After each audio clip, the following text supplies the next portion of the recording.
Malaysia. Bersama dengan saya petang ni adalah Datuk Dr. Rohaizat, Dr. Nur Rusli dan juga Datuk Dr. Chong Chi Kiong. Kementerian Kesihatan Malaysia ingin memaklumkan bahawa terdapat 16 kes yang telah pulih daripada jangkitan COVID-19 pada hari ini. Jumlah kumulatif kes yang telah pulih sepenuhnya daripada jangkitan COVID-19 adalah sebanyak 8,994 kes, iaitu bersamaan dengan 96.8% daripada jumlah keseluruhan kes. Sehingga 27 Ogos 2020 jam 12 tengah hari, terdapat 5 kes baru yang telah dilaporkan. Ini menjadikan jumlah kes positif COVID-19 di Malaysia adalah sebanyak 9,296 kes. Oleh itu, jumlah kes aktif dengan keboleh jangkitan COVID-19 telah menurun kepada 177 kes dan mereka telah diasingkan dan diberi rawatan di hospital. Ingin dimaklumkan daripada 5 kes baru yang dilaporkan hari ini, 2 kes adalah kes import yang telah mendapat jangkitan di luar negara, iaitu negara Filipina dan Mesir yang melibatkan warga negara Malaysia. Dan kedua-dua kes ini dilaporkan di Selangor. Kesemua 3 kes penularan di dalam negara pula adalah di kalangan warga negara Malaysia yang dilaporkan di negeri Melaka, iaitu 2 kes saringan sebelum menjalani pembedahan di Hospital Angkatan Tentera Malaysia di Kem Terendak di Melaka dan 1 kes saringan bergejala iaitu batuk dan sakit tekak juga di Hospital Angkatan Tentera Kem Terendak di Melaka. Sehingga kini terdapat 8 kes positif COVID-19 yang sedang dirawat di unit rawatan rapi dan 6 kes memerlukan bantuan pernafasan. Adalah dimaklumkan bahawa tiada pertambahan kes kematian berkaitan dengan COVID-19 dilaporkan pada hari ini. Justru jumlah kumulatif kes kematian COVID-19 di Malaysia adalah kekal sebanyak 125 kes, iaitu bersamaan dengan 1.34% daripada jumlah keseluruhan kes.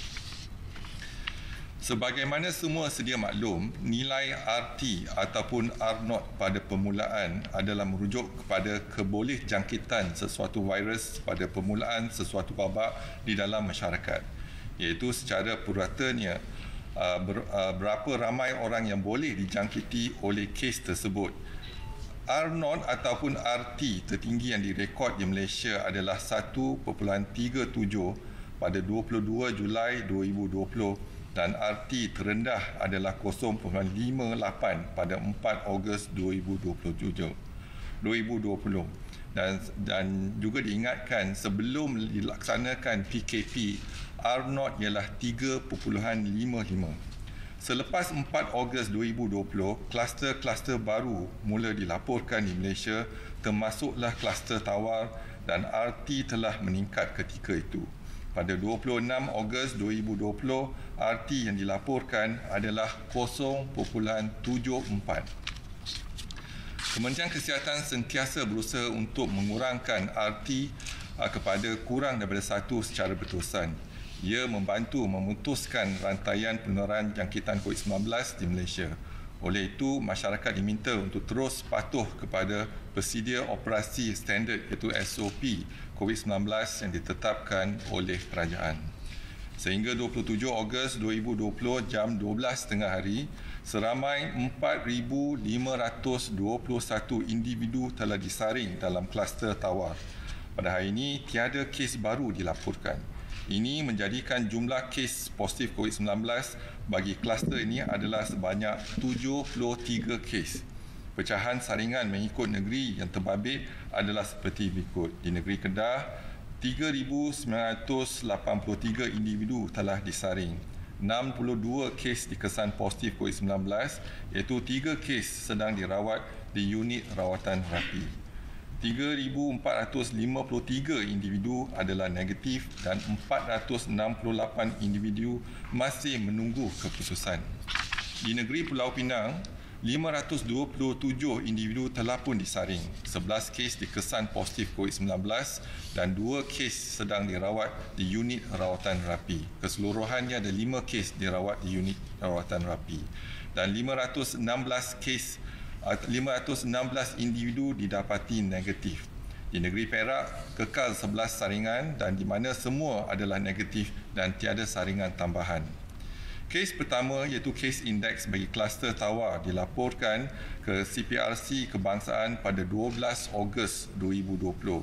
Dalam tempoh 14 hari, sebanyak 72 kes positif telah dikesan bagi kluster ini.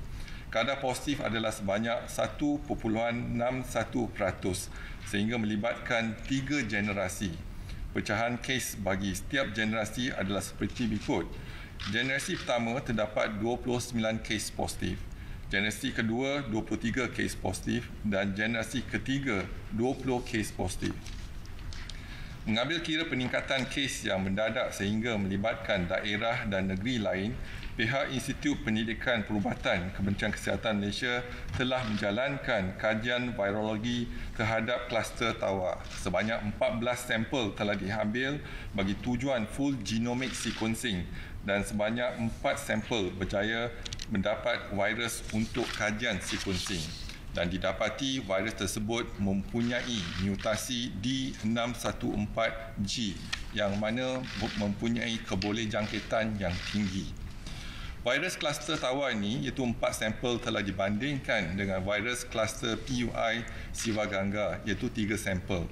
Hasil menunjukkan bahawa ketujuh-tujuh virus ini adalah daripada kumpulan yang sama. Ini mencadangkan bahawa kluster tawar dan kluster PUI Sivaganga adalah kemungkinan besar daripada sumber yang sama. Namun begitu, siasatan lanjut iaitu siasatan epidemiologi masih dijalankan. Selain daripada aktiviti kesihatan awam seperti pengesanan aktif kes dan kontak untuk membendung penularan jangkitan COVID-19, penilaian risiko bagi kluster tawar telah dijalankan dan penilaian risiko mendapati yang pertama, taburan kes positif COVID-19 tidak tertumpu hanya di suatu lokaliti. Yang kedua, penularan dilaporkan berlaku daripada kes yang tidak bergejala. Dan yang ketiga ialah virus D614G sama dengan virus kluster PUI Sivaganga. Dan yang keempat, kawasan penempatan yang agak padat. Yang kelima ialah banyak pergerakan penduduk di dalam dan di antara daerah. Dan yang seterusnya ialah liputan saringan penduduk yang masih rendah. Justru seperti diumumkan oleh Menteri Kanan Keselamatan Yang Berhormat Datuk Seri Ismail Sabri Yaakob sebentar tadi telah diputuskan agar perintah kawalan pergerakan diperketatkan secara pentadbiran dilaksanakan di Aman Jaya Kedah. Berkuat kuasa jam 12.01 malam ini iaitu 28 Ogos 2020 sehingga satu tempoh yang akan dimaklumkan.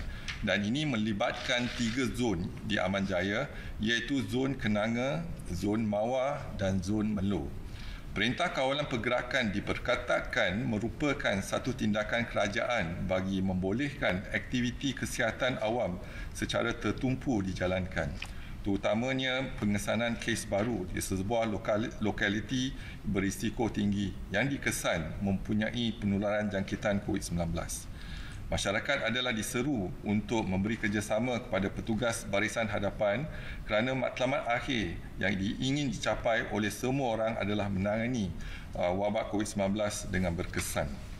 Kementerian Kesihatan berharap orang ramai agar kekal berwaspada dan terus patuhi saranan serta nasihat-nasihat kesihatan yang sering ditekankan.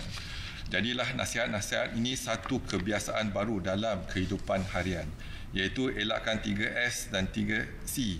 Elakkan kawasan yang sesak, iaitu crowded places. Elakkan kawasan yang sempit, confined spaces. Dan elak sembang atau bertutur dengan jarak yang dekat, close conversation. Amalkan 3W, iaitu kerap mencuci tangan dengan air dan sabun, iaitu wash. Memakai alat peletup muka di tempat awam yang telah diwajibkan oleh pihak Majlis Keselamatan Negara pada 1 Ogos 2020 atau jika bergejala, iaitu wear. Dan warn iaitu amaran daripada Kementerian Kesihatan yang lebih berkonsep peringatan seperti elakkan bersalaman dan bersentuhan. Amalkan etika batuk dan bersin yang betul. Dapatkan rawatan segera jika bergejala. Duduk di rumah dan elakkan kunjung-mengunjung. Dan lakukan aktiviti disinfeksi dan pembersihan di kawasan yang kerap disentuh. Patuhilah kepada SOP sebagai norma baru, iaitu syarat-syarat seperti yang ditetapkan di bawah Perintah Kawalan Pergerakan Pemulihan. O ialah orang yang berisiko tinggi seperti kanak-kanak, warga emas dan orang kurang upaya perlu dilindungi. Manakala individu tidak sihat dan bergejala dikehendaki segera mendapatkan rawatan. P ialah penjarakan fizikal diamalkan pada setiap waktu, iaitu sekurang-kurangnya 1 meter. Kementerian akan terus memantau perkembangan kejadian jangkitan di dalam negara dan juga luar negara melalui maklumat yang diperolehi daripada Pertubuhan Kesihatan Sedunia. Orang ramai akan sentiasa dimaklumkan sebarang perkembangan terkini dan kementerian akan memastikan langkah pencegahan dan kawalan dilaksanakan secara berterusan. Dimaklumkan laporan saringan COVID-19 di 453 sekolah tahfiz dan madrasah sehingga 27 Ogos 2020. Jumlah pelajar, guru dan kaki tangan dikenal pasti ialah 24,447 individu. Jumlah sampel diambil setakat ini ialah 20,874 iaitu 85.4%. Jumlah kes positif kekal 733 kes iaitu 3.5%. Jumlah mereka yang bergejala adalah kekal 98 iaitu 13.4%. Dan mereka yang positif dan tidak bergejala kekal 635 kes iaitu 86.6%. Dimaklumkan saringan COVID-19 di 464 pasar di seluruh negara sehingga 27 Ogos 2020.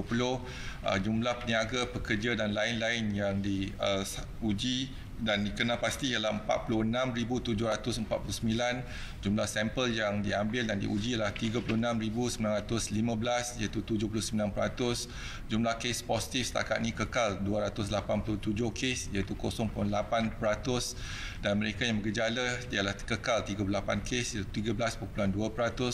Mereka yang positif dan tidak bergejala kekal 249 kes iaitu 86.6%. Seterusnya dimaklumkan saringan COVID-19 di 432 pusat jagaan warga emas di seluruh negara sehingga 27 Ogos. Jumlah pengundi, penjaga dan kaki tangan dikenal pasti ialah 18,268 individu. Jumlah sampel diambil dan diuji ialah 16,425 individu iaitu 89.9%. Jumlah kes positif kekal 47 kes iaitu 0.3%. Mereka bergejala kekal 11 kes iaitu 23.4%. Mereka yang positif dan tidak bergejala kekal 36 kes iaitu 76.6%. Seterusnya dimaklumkan laporan jumlah kumulatif rakyat Malaysia dan pemas tautin tetap yang pulang dari luar negara dari 3 April hingga 27 Ogos dan didapati positif COVID-19 adalah sejumlah 904 kes. Dan iaitu ada pertambahan 2 kes pada hari ini warga negara Malaysia yang pulang daripada Filipina dan Mesir. Dimaklumkan jumlah kumulatif rakyat asing yang disaring dan diuji COVID-19 sehingga 27 Ogos adalah sejumlah 76,424 individu. Jumlah kes yang dikesan positif COVID-19 adalah 2,742 kes iaitu bersamaan dengan 3.59%. Pun begitu, daripada jumlah tersebut, 38 kes masih dirawat dan diasingkan di hospital dan tiada kes dirawat di unit rawatan rapi dan jumlah kes kematian kekal 6 kes bersama dengan 0.22%. Dimaklumkan laporan kluster depo tahanan imigresen sehingga 27 Ogos 2020, kluster depo tahanan imigresen Bukit Jalil kekal 1,662 kes yang disaring, jumlah kes positif adalah 653 dan bukan warga negara adalah 650 dan depo tahanan yang lain telah tamat tempoh pemantauan. Seterusnya dimaklumkan pada hari ini iaitu laporan kluster COVID-19 yang aktif di Malaysia sehingga 27 Ogos 2020. Dan pada hari ini tiada pertambahan kes dilaporkan di kesemua 9 kluster yang masih aktif dipantau termasuk kluster Tawar. Dimaklumkan juga laporan kapasiti harian 58 makmal COVID-19 yang menjalankan ujian RT-PCR sehingga 26 Ogos 2020 adalah sejumlah 38,236 ujian seharian dan semalam 8,779 RT-PCR ujian telah dijalankan bersamaan dengan 23%, dan masih ada lagi data-data negatif yang tidak sempat disalurkan kepada Kementerian Kesihatan daripada makmal swasta dan juga makmal universiti. Dimaklumkan laporan jumlah kumulatif ujian COVID-19 untuk pesakit sebelum menjalani pembedahan di Hospital Kementerian Kesihatan setakat 26 Ogos 2020 adalah sejumlah 108,960 pesakit. Daripada jumlah tersebut, 56 pesakit dikesan positif COVID-19 bersamaan dengan 0.05%. Dan dimaklumkan jumlah kumulatif ujian RTK antigen setelah RTK antigen iaitu sehingga 26 Ogos 2020 adalah sebanyak 170,678 ujian, dan daripada jumlah tersebut 378 ujian RTK antigen adalah positif dan bersamaan dengan 0.2%. Jadi pada hari ini dapat kita simpulkan 5 kes warga negara Malaysia positif COVID-19 telah dilaporkan, iaitu 2 kes import, yang 1 kes pulang pada Filipina dan 1 kes pulang pada Kairo, Mesir, dan 3 kes jangkitan tempatan, kesemuanya dikesan di negeri Melaka. 2 kes adalah daripada saringan dan ujian sebelum menjalani pembedahan, dan 1 kes bergejala batuk dan sakit tekak dikesan di Hospital Terendak Melaka. Dan saya buka kepada sebarang pertanyaan, dipersilakan.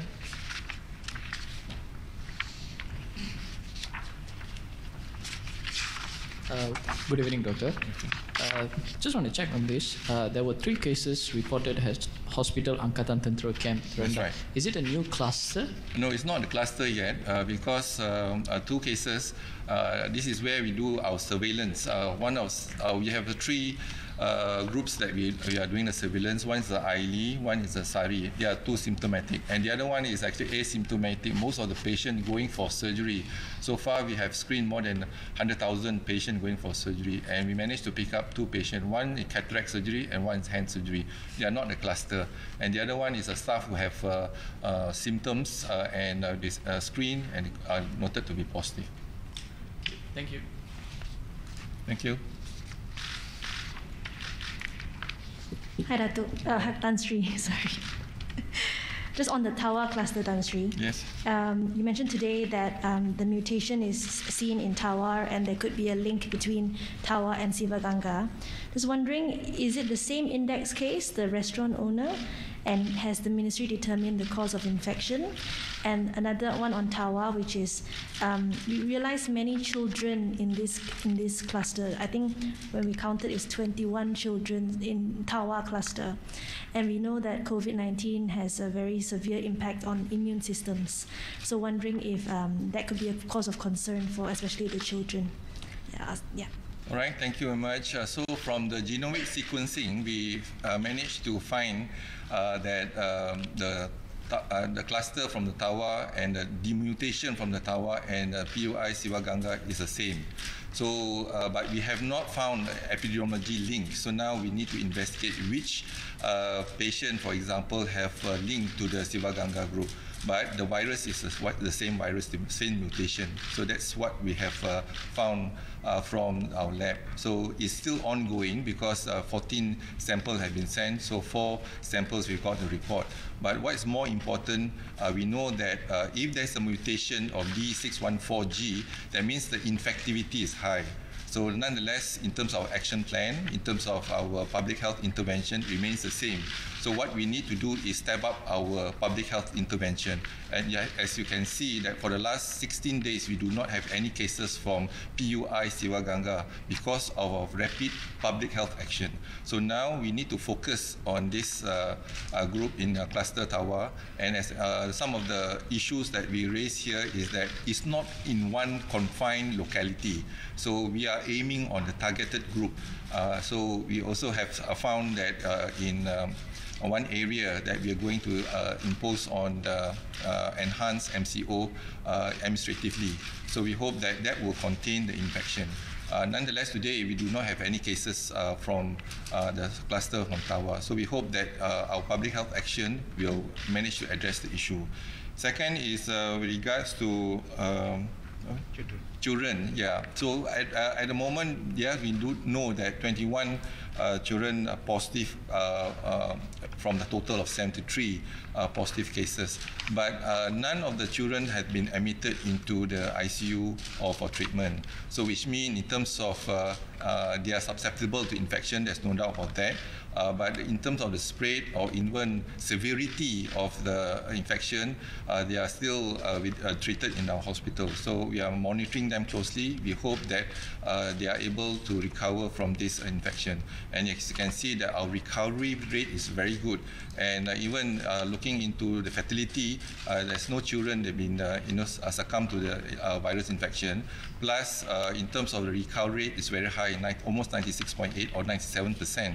So we hope that most of them will recover in time. Thank you, Tan Sri. Just two more questions unrelated to Tawar. First one is on testing. We realized that TAFE students and also, I think, old folks' homes, the testing numbers have been the same since last month.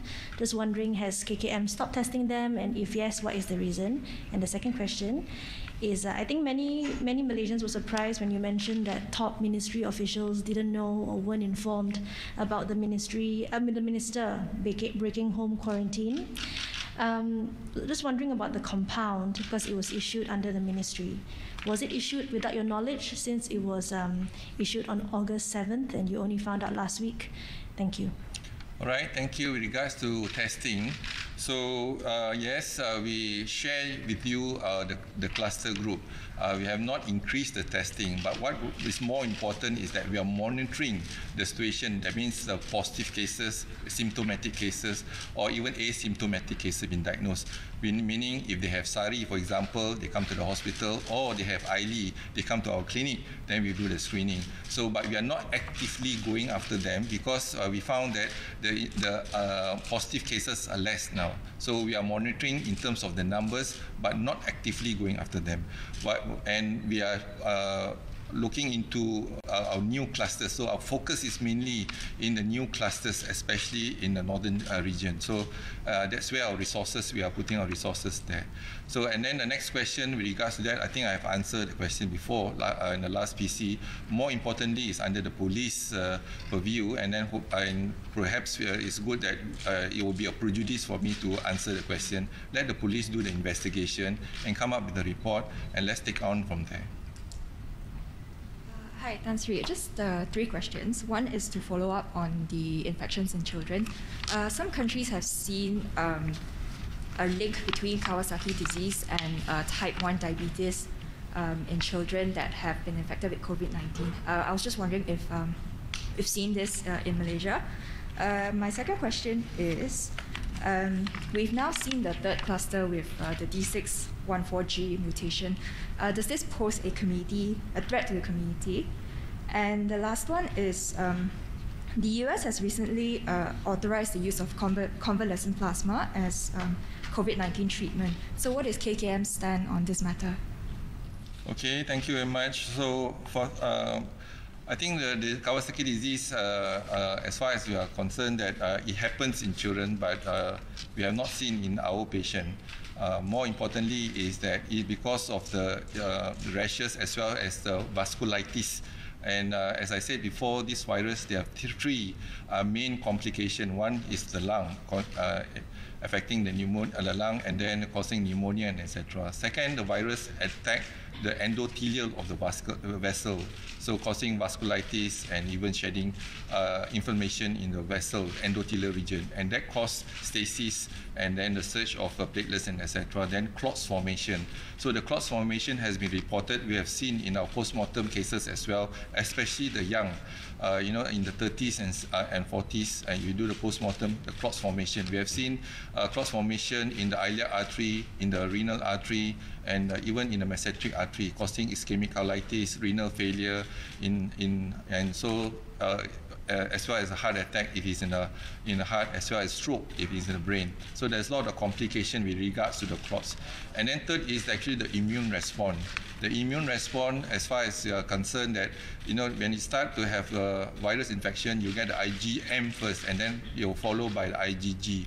Usually IgG will last a long time, but we realized that after 8 weeks, there's a decrease in the IgG. From our study in one of the group infected in the school that we looked into the serology test, the IgG, we only found about 20% after 3 months. So from reports from China and other countries, only 17% of IgG reported after 3 months, which means that they can get a reinfection again, the possibility of reinfection, because you do not have the antibody to fight the virus. And also there's a lot of questions with regards to the vaccine, but we do not know the response of the vaccine until we have the data to substantiate the facts. So these are some of the findings that we have, and we hope that we'll continue to do serology tests in terms of the antibody response in our patient that's been infected. So we are following them closely every 3 months, and then we'll see some of them volunteer for the blood for us to study. Then in terms of convalescent plasma, yes, again, if I'm not mistaken, the last is 12 or 13 patients already stepped forward to donate their blood to us, and then and we managed to have 22 packs of convalescent plasma ready, but we have not used it. Most important is that concentration of the plasma, whereby the antibody that we are looking into it. So if we can actually accumulate in terms of the convalescent plasma, if we have ill patient, for example, then a response of antibody is not there, and we can use this convalescent plasma. So far, we have not used it because our patient in ICU is not many. Recently, we only have 6 patients. Before that, I think the last couple of weeks, our patient was very low. So hopefully, we do not need to look into the usage of this convalescent plasma. But more importantly, this is also under our monitoring, and just like what we used to do, hydrochloroquine and lopinavir, ketonavir, and all that, we are using off-label. So we hope that there's more evidence in literature for us to use convalescent plasma, or not to use convalescent plasma.